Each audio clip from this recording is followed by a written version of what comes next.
எல்லாருமே மிகவும் எதிர்பார்த்த இளைய தளபதியோட 69th மூவியோட டைட்டில் வந்து ரிலீஸ் பண்ணியிருக்காங்க. தலைப்பே விஜய் விரும்பி இருக்கக்கூடாது. ஏன்னா ஒரு தோல்வி படத்தினுடைய தலைப்பு எப்படி வைப்பாங்க?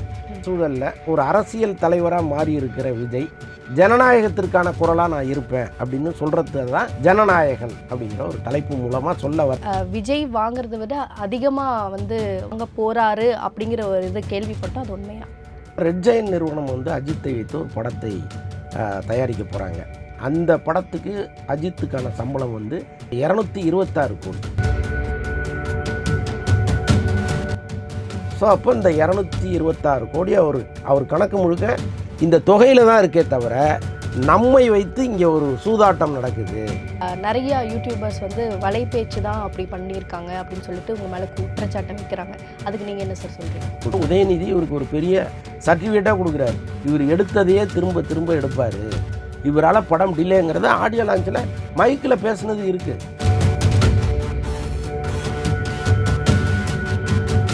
அவ்வளோதான். இந்த படத்தை முடித்து கொடுப்பதற்கு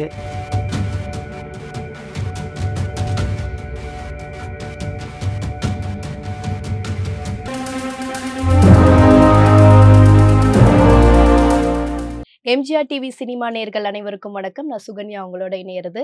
இன்னைக்கு நம்மளோட கான்வர்சேஷன்ல வலைபேச்சு ஜேர்னலிஸ்ட் அந்தனன் சார் இணையறாரு. அவரை வெல்கம் பண்ணிடலாம். Welcome to the show sir. வணக்கம். எப்படி சார் இருக்கீங்க? நல்லா இருக்கேன். தொடர்ந்து ஜிவிஎம் வந்து ஏன் சூர்யா மேல அடுத்தடுத்து குற்றச்சாட்டுகள் வைக்கிறாங்க? ஏன்னா அவருடைய படம் வந்து ரிலீஸ் ஆகணுங்கிற ஒரு நோக்கமா, இல்ல அவருக்கு பர்சனலாவே ரொம்ப நாளா மனசுல வச்சிருந்தது வெஞ்சன்ஸா காமிக்கிறாரா? என்ன காரணம்? இல்லை, வெஞ்சன்ஸ்ன்னு நம்ம சொல்லிட முடியாது. அவருடைய வேதனை அப்படின்னு அதை நீங்க இருக்கீங்க. அது ஏன் பர்டிகுலரா சூர்யா? இல்லை, ஆக்சுவலாக சூர்யாவினுடைய வெற்றியில கௌதம் மேனனுக்கு பெரும்பங்கு இருக்கு. இப்போ காக்கா காக்கா மாதிரியான படங்கள்லாம் அவர் சூர்யா லைஃப்லேயே ரொம்ப முக்கியமான படங்கள். இன்னொன்று பர்சனல் லைஃப்லையும் இப்போ அவரும் ஜோதிகாவும் திருமணம் செய்து கொள்வதில் ஒரு பெரிய பிரச்சனை ஏற்படும் பொழுது கௌதம் மேனன் தான் இடையில வந்து அவங்களுக்கான திருமணத்தையே நடப்பதற்கான பெரிய காரணம் இருக்காங்க. ஆமாம். ஸோ அவ்வளோ விஷயங்கள்லாம் நடந்திருக்கு. ஆனால் துருவ நட்சத்திரம் படத்துல வந்து சூர்யா நடிக்காம போயிட்டாரு. ஒருவேளை சூர்யா அந்த படத்தில் நடிச்சிருந்தா அது இன்னைக்கும் ரிலீஸ் ஆயிருக்குமேங்கிற அளவுக்கு அவர் நினைக்கிறாரு. பட் அந்த படம் வந்து ரொம்ப சிறப்பா வந்திருக்கு. படத்தை இன்னைக்கு பார்த்தவங்க எல்லாருமே எப்படியாவது இந்த படத்தை வெளியில கொண்டு வந்து கௌதமனுடைய கடன்ல இருந்து அவரை மீட்கணும்லாம் நினைக்கிறாங்க. இப்போ ஏதோ கொஞ்சம் நல்ல உள்ளங்கள் இங்கே கொஞ்சம் இருக்கு சினிமாவில். இல்லைன்னா அப்படியே அவராச்சே ஒரு படமாச்சுன்னு போயிடுவாங்க. பட்டு திருப்பூர் சுப்பிரமணியம் மாதிரி கொஞ்சம் பேர் இதுக்குள்ள இறங்கி எப்படி வந்து இந்த மதகஜராஜாவை 12 வருஷம் கழிச்சு கொண்டு வந்தாங்களோ அது மாதிரி துருவ நட்சத்திரத்தை கொண்டு வரணும்னு நினைக்கிறாங்க. ஸோ இந்த நேரத்தில் அவர் வந்து சூர்யா குறித்தான தன்னுடைய ஆதங்கத்தை வெளிப்படுத்துறாரு. அது நிறைய உண்மை இருக்கும், கொஞ்சம் பொய் இருக்குங்கிறது நம்முடைய கருத்து. என்னன்னா அவர் என்ன சொல்றாரு, சூர்யா வந்து இந்த படத்துல நடிக்கணும்னு கதை கேட்கும்போது நான் உட்காந்து சொன்னேன், எல்லாமே கேட்டாரு, அது இப்படி வேணும் அப்படி வேணும்லாம் சொன்னாரு. கடைசியா இந்த படத்துல நான் நடிக்க முடியாதுன்னு அவர் சொல்லும் பொழுது நான் சொன்னேன், இதுல இந்த படமே ஓடலைன்னா கூட உங்களுக்கு என்ன நஷ்டம்? எனக்கு தானே நஷ்டம். நான் தயாரிக்கிறேன், இந்த படத்தினால நான் தான் ஸ்ட்ரகிள் ஆக போறேன். ஓடலைன்னா உங்களுக்கு வந்து வேற படம் கிடைக்காம போகுதா? அப்படி வாய்ப்பு இல்லைல்ல. ஏன்னா நீங்க வந்து நிறைய படங்கள் பண்றீங்க, அதுல இது ஒரு படம், அவ்வளவுதான். இது ஓடுது, ஓடுனா சந்தோஷம், ஓடலைன்னா பெரிய வருத்தம் உங்களுக்கு கிடையாது. ஆனால் ஏன் நீங்க நடிக்க மாட்டேங்கிறீங்க? இந்த ரிஸ்கை ஏன் எடுக்கக்கூடாது அப்படின்னு நான் கேட்டேன்னு அவர் சொல்றாரு. உள்ளபடியே சூர்யா இதில் நடிப்பதற்கு 100% தயாராயிட்டாரு. ஆனால் அவர் சொன்னது என்னன்னா, நீங்க இந்த படத்தை தயாரிக்காதீங்க. ஏன்னா கௌதம் மேனனுடைய பினான்சியல் நிலவரம் அவருக்கு தெரியும் இல்லையா? இப்போ நீங்க கடன் வாங்கி இந்த படத்தை எடுக்கும் பொழுது நாளைக்கு ஏதோ ஒரு காரணத்தினால் இந்த படம் பாதியில நிக்குது, அல்லது கிளைமாக்ஸோட நிக்குது, அல்லது ரிலீஸ்ல ஏதோ பிரச்சனை அப்படின்னா சூர்யா படம் நின்னது தானே கணக்கு வரும். அப்ப எதுக்கு நீங்க வேற ஒரு தயாரிப்பாளர் அழகா கூப்பிட்டுவாங்க, நான் நடிக்கிறேன், நீங்க இந்த படத்தை டைரக்ட் பண்ணுங்கலாம் அவர் சொல்லியிருக்காரு. அதுலதான் இந்த படத்துல இருந்து அவர் வெளியில போனதை தவிர மற்றபடி கௌதமனுடைய கதை பிடிக்காமல்லாம் வெளியில போகணும். இதுதான் ரீசன். Okay sir. நீங்க வந்து சொல்லியிருக்கீங்க அந்த மாதிரி நடிகர் சங்கம் வந்து வாழ்த்துக்களை தெரிவிக்கவில்லை அப்படின்னு சொல்லிட்டு தொடர்ந்து ஒரு ஆதங்கத்தை சொல்லிட்டு இருக்கீங்க. இப்போ சொல்லிட்டாங்களே, அதுக்கு என்ன சொல்றீங்க? இந்த அஜித்தோட விஷயம் பத்மபூஷன் வாங்கினதுக்கு தானே. ஆக்சுவலா நான் வந்து அந்த வீடியோல பேசும்பொழுதே சொன்னேன், இது வரைக்கும் வரல, இனிமேல் வந்தாலும் வரலாம் அப்படின்னு தான் நான் சொன்னேன். வரவே வராதுன்னு சொல்லல. ஏன்னா திரையுலகத்தை பத்தி நமக்கு தெரியும். நம்ம ஒரு விஷயத்தை இல்லைன்னு சொல்லிட்டு இருப்போம், அது நடக்கும். அப்போ வந்தாலும் வரலாம்னு சொன்னேன். ஏன் வராதுன்னு நான் சொன்னேன்னா அதுக்கான காரணம் நியாயமா இருக்கு. இதே திரையுலகத்துல யாரையுமே மதிச்சது கிடையாது. இந்த நடிகர் சங்கத்தையும் அவர் எப்பவும் மதிச்சது கிடையாது. இந்த நடிகர் சங்கம் சார்பா அஜித்தை சந்திப்பதற்கு சமீபத்துல அப்பாயின்மெண்ட் கேட்கும்போது அவங்களுக்கு கொடுக்கல அவரு. சோ அப்படி இருக்கும்போது உள்ள அதுக்கு காரணம் இருக்குல்ல. கடந்த காலங்கள்ல அவருக்கு ஏற்பட்ட சில அதெல்லாம் முரண்பாடுகளா ஒரு இருக்கலாம். காரணமும் கிடையாது. வந்தா கடன் கேட்பாங்கங்கிற ஒரே காரணம் தான். நீ நடிகர் சங்கத்தை கட்டமைக்கிறதுக்கு 18 கோடியோ 20 கோடியோ அவங்களுக்கு தேவைப்படுது. அதை தாண்டி இன்னும் பல கலை நிகழ்ச்சிகள் எல்லாம் பண்ணும். பேங்க் 40 கோடியோ நம்ம சொல்றாங்க. இப்போ இப்ப இருக்கிற வரைக்குமாவது அதை ரெடி பண்ணிட்டே இருக்கலாம். பேங்க் லோன் வர்ற வரைக்கும் அப்படிங்கிற மாதிரி சில பிளான்ல என்ன பண்றாங்கன்னா, பல நடிகர்கள்ட்ட ஒரு லிஸ்ட் போடுறாங்க. இப்போ யாரெல்லாம் 1 கோடி ரூபாய் கொடுப்பதற்கு கெப்பாசிட்டி உள்ள நடிகர்கள்னு பாக்குறாங்க. உதயநிதி ஸ்டாலின், சூர்யா, கார்த்தி, ஐசரி கணேசன். ஸோ இந்த மாதிரி உள்ளவங்கள்ட்ட போய் எங்களுக்கு 1 கோடி ரூபாய் கடனா கொடுங்க, இதுக்கு வட்டி கேட்காதீங்க, நாங்க திருப்பி கொடுப்போம், அதை கொடுக்க மாட்டோம், ஒரு நாள் கழிச்சு கொடுப்போம் அப்படின்னு போய் கேட்கறாங்க. அதுல இவங்க எல்லாம் கொடுத்துட்டாங்க. இதே மாதிரி அஜித்திட்ட கேட்கணும்னா அவங்க விரும்புறாங்க. விஜய் 1 கோடி ரூபாய் கொடுத்துருங்க. இப்ப அஜித்திட்ட கேட்கணும்னா அவங்க விரும்பும் பொழுது இந்த விஷயத்தை தெரிஞ்சுட்டு அவர் சந்திக்கவே மறுக்கிறாரு. உள்ளபடி இந்த விஷயம் தானே அது. வேற எதுக்கு இவங்க போக போறாங்க? இல்ல, அவருக்கு பொதுவா இந்த பப்ளிசிட்டி மேலயோ இல்ல மத்த நிகழ்ச்சிகள்ல போய் கலந்துக்கிறதுலயோ அவருக்கு பெருசா உடன்பாடு ஏற்பட்டது இல்லைன்றாங்க. அவரை பணத்தை கொடுங்க சாருன்னு கேக்குறாரு. இந்த சங்கத்துல தானே இருக்கீங்க நீங்க உறுப்பினரா, கடனா கொடுங்கன்னு கேக்குறாங்க. ஆமாவும் இருக்கு. அதுக்கே அவர் தயாரா இல்ல. புரியுதா? உங்களை பார்த்தா தானே கேட்பீங்க, பார்க்க மாட்டேங்கிறாரு. பிஸியா இருப்பாரு. ரேசிங் இருக்கு, மூவிஸ் இருக்கு. சரி, டெய்லி குளிக்கிறாருல்ல, அதுக்கு நேரம் ஒதுக்குறாருல்ல. அது அப்படிதான். நம்ம கேட்டோம்னா நம்ம வன்ம குணம்பாங்க. இதுல இருக்கிற நியாயத்தை புரிஞ்சுக்க மாட்டாங்க. இவன் பெரிய வன்ம குணம், அஜித்துக்கு எதிரானவன், விஜய்கிட்ட காசு வாங்கிட்டாம்பாங்க. இதே பல முறை நம்ம விமர்சனம் பண்ணுவோம். இதே விஜயை நான் எத்தனை முறை விமர்சனம் பண்ணிருக்கேன்னு வீடியோ எடுத்து காமிக்குவேன். அவ்வளவு நான் விமர்சனம் பண்ணுவேன். நம்ம கருத்து இங்க செயல்களின் அடிப்படையில ஒருத்தரை விமர்சனம் பண்ணுவேன். உங்க சங்கம் தானே. இதே அஜித் விஜயகாந்த் நடிகர் சங்க தலைவரா இருக்கும்போது நட்சத்திர கலை விழாவுக்கு எல்லாரையும் கூப்பிடும் போது அஜித் சொன்னதா அவருடைய நலம் விரும்பிகள் கொஞ்சம் தகவலை பரப்பிக்கிறாங்க. என்னன்னா, விஜயகாந்த் கூப்பிட்டு நீ இது மாதிரி கலை நிகழ்ச்சியில கலந்துன்னு கேட்டாங்க. அப்ப அஜித் சொன்னாரா, ஏன் வெளிநாட்டில் வாழ்கிற தமிழர்களும் கஷ்டப்படுறவங்க தானே, அவங்க சம்பளத்துல இருந்து எதுக்கு நம்ம பணத்தை புடுங்கணும், நம்மளே கொஞ்சம் காசை போட்டு இந்த நடிகர் சங்கத்தை கட்டிடலாமே அப்படின்னு அஜித் கேட்டு 10 லட்சம் ரூபாய்க்கு ஒரு செக்கை போட்டு கொடுத்தாராம். அதை விஜயகாந்த் பிரிச்சு அஜித் முன்னிலே அடிச்சுட்டாராம். இவ்வளவு கதைகளை இங்க சொல்றாங்க. நான் என்ன சொல்றேன், 10 லட்சம் ரூபாய் கொடுக்கறதுக்கு நீங்க தானே முன் வந்தீங்க. நடிகர் சங்கம் கையேந்த கூடாதுன்னு நீங்க தானே நினைச்சீங்க. திரு விஜயகாந்த் அப்படி பண்ணாரு. அப்படி பண்ணதா இவங்க சொல்றாங்க, நமக்கு தெரியாது இதெல்லாம் நடந்துட்டாங்க. அஜித்தினுடைய நலம் விரும்பிகள் சொல்ற தகவல் வலைப்பேச்சு மாதிரி பல சேனல்கள்ல உட்கார்ந்து பேசுறாங்க. முக்கியமான சேனல்கள்லாம் உட்கார்ந்து பேசுறாங்க. இது மாதிரி அஜித் சார் சொன்னாரு, அவர் கேட்டதுல எவ்வளவு நியாயம் இருக்கு அப்படின்லாம் சொல்றாங்க. இன்னைக்கு 10 லட்சம் ரூபாய் கொடுக்க முன் வந்த அஜித் இன்னைக்கு 1 கோடி ரூபாய் கடனா கொடுக்க முன் வர மாட்டேங்கிறாரு.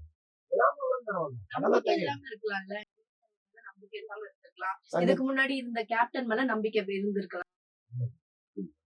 அப்படி நம்ம சேட்டு கடையில அடகு வைக்கிற மாதிரி எல்லாம் பேச முடியாது. இது ஒரு முக்கியமான நடிகர், இன்னைக்கு தமிழ் சினிமாவுல உச்சத்துல இருக்கிற ஒரு நடிகர். நடிகர் சங்கத்துக்கான கடமை அவருக்கு இருக்கு. அன்னைக்கு நீங்க பேசுனீங்கல்ல, நீ கொடுங்கன்னு கேக்குறாங்க. அவங்கள சந்திக்க கூட மாட்டேன்னு சொன்னவருக்கு இன்னைக்கு அந்த சங்கம் வாழ்த்து தெரிவிக்குது. இது பண்பு. இவங்கள்ட்ட இருக்கிற பண்பு அஜித்திட்ட இல்லையேன்னு நான் இப்ப கூட சொல்றேன். புரியுதா உங்களுக்கு? அவங்கள ஏதாவது திட்ட வைக்காதீங்க. அஜித்தை பற்றி அவ்வளவு நல்ல விஷயங்களை இந்த சோசியல் மீடியால சொல்லியிருக்கேன். என்னுடைய வலைப்பேச்சு சந்திரன் சேனல்லே போய் பாத்தீங்கன்னா அஜித்தினுடைய விஷயங்கள் அவ்வளவு சொல்லியிருக்கேன். அவர் எப்பேற்பட்ட ஒரு மனிதர் அப்படிங்கிறத நம்ம சொல்லியிருக்கோம். ஆனால் இன்னைக்கு நம்ம இப்படி பேச வேண்டிய சூழல் இருக்கு. ஏன்னா அஜித் மாறல, அப்படித்தான் இருக்காரு. அத நம்ம சார் அவர் எல்லாத்துக்கும் உதவி பண்றாரு, பாக்குறவங்களுக்கு உதவி பண்றாரு. யாருக்கும் பண்ணலங்க. யாரு சொன்னது? என்ன நிறுவனம் யாரு யாராவது வாங்குறவங்க சொன்னாங்களா? அப்ப உதவி பண்ணலையா?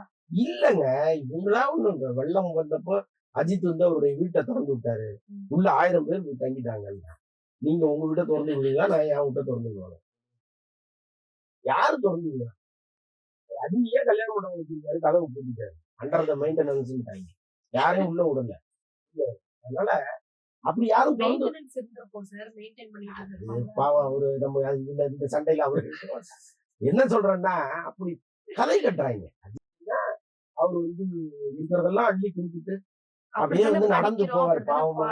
அப்படியே சைக்கிள் பஞ்சர் ஆனா கூட ஒட்டுறதுக்கு காசு இல்லாம நடந்து போவாரு அப்படிங்கிற அளவுக்கு இங்க பில்டப் பண்ணாங்க. அப்படிலாம் ஒண்ணும் நடக்கல. நடக்காத ஒரு விஷயத்தை ஏன் இங்க பொய்யா சொல்றாங்கிறது நமக்கு புரியல. இந்த பொய் உண்மையாகுது. ஒரு கட்டத்துல அது உண்மையா மாறிட்டே இருக்கு. அதனாலதானே பேசுறோம். இப்ப நீங்க கேக்குறீங்கல்ல, என்ன சார் இப்படி பண்றாரு சார்னு கேக்குறீங்கல்ல, அப்படி எதுவுமே இல்லைங்கிறது தான் நம்ம சொல்லணும். அப்ப குடுக்க விரும்பல. இது இன்டென்ஷனலா தான் நடக்குது. அவர் பண்றது இன்டென்ஷனலா தான் பண்றாரு.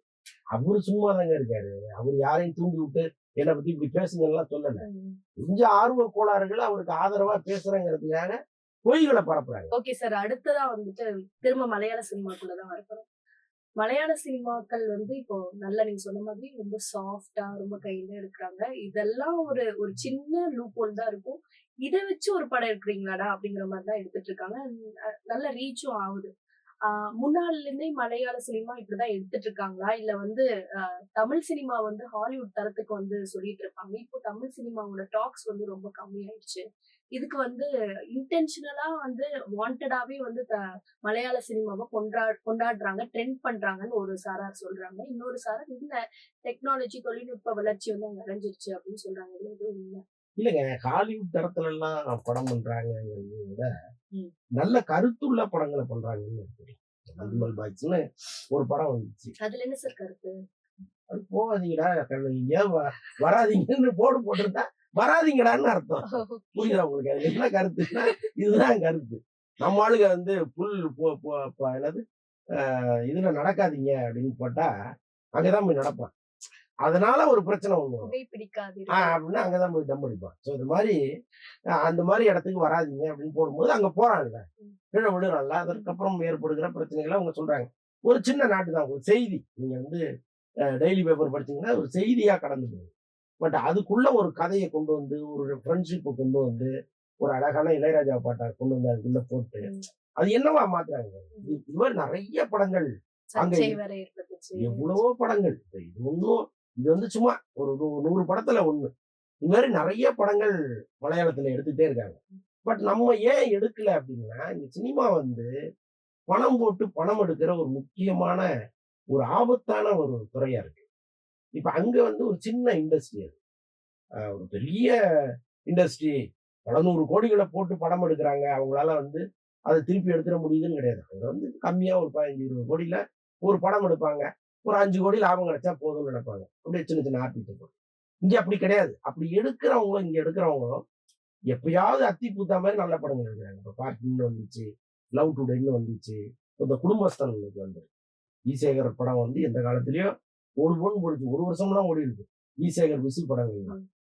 அந்த படத்தை இன்னைக்கு காலத்தோட கனெக்ட் பண்ணி இன்னைக்கு இருக்கிற யங்ஸ்டர்ஸும் பாக்குற அளவுக்கு அந்த கருத்தை கனெக்ட் பண்ணி எடுக்கிறது இருக்குல்ல. ஸோ இந்த மாதிரி படங்கள் கொஞ்சம் நமக்கு ஒரு கம்பீரத்தை கொடுக்குது. நம்ம ஒரேடியா வீணா போயிடல, எங்களாலே நல்ல படங்கள் கொடுக்க முடியுங்கிற அளவுக்கு நல்ல படங்கள். குட் நைட் வந்துச்சு, சூப்பரான படம். ஸோ இந்த மாதிரி நிறைய படங்கள் வருது. அதே மாதிரி அங்க கொஞ்சம் ரேஷியோ ஜாஸ்தியா இருக்கு, நம்மளுக்கு கொஞ்சம் கம்மியா இருக்கு. அதுதான் டிஃபரன்ஸ்.